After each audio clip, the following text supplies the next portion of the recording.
I want to thank Linda and her wonderful choir, and particularly Jake for that glorious composition. Yes.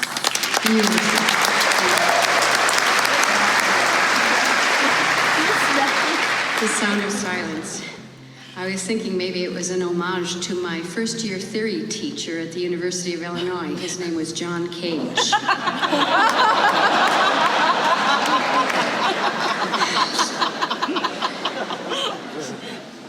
I'm just so grateful to everyone here and to my friends and colleagues and to an association who's been a very important part of my life. The association has been a very important part of my life for 50 years plus. Whew, I hate saying that number. But actually, ACDA is my family. And it reminds me of a poem that a good friend of mine wrote. He is a Japanese scholar and calligrapher, a poet, and the name of the poem is called Encounters. And it's a very short, of course, Zen type poem. Human to human, forming a family in this world. How rare, how precious. And that for me is ACDA, a family, a rare family, and a precious family. A family that gives us space to explore, to contribute, to create beauty, and to be more of who we are, and to be part of something much greater than ourselves alone.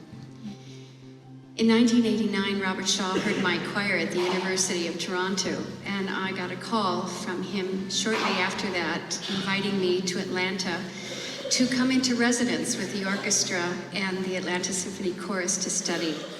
And I was thrilled, and as I spent those months flying back and forth to Atlanta, I began to understand Mr. Shaw's reticence for tremendous accuracy and exactness of pitch and time and intonation and phrasing. And as time went on, I realized that this pitch and time and intonation and phrasing was much more than pitch and time and intonation and phrasing. That what we do in the craft of our choral art is inextricably linked with life, with being music, and that those exactnesses and those commitments to the most beautiful possibilities is life-giving. In fact, our lives in many ways depend on it.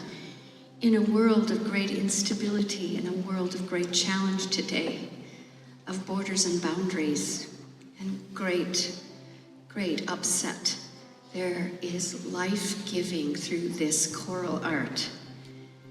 And I'm so grateful to Mr. Shaw for his demand of exactness, because it is saving life. Our art of choral music. I'd like to thank ACDA again, and I'd like to close with the words of Rumi. In the last verse of his beautiful poem, Where Everything is Music, he says, "Stop the words now, open the windows at the center of your chest, and let the spirits fly in and out."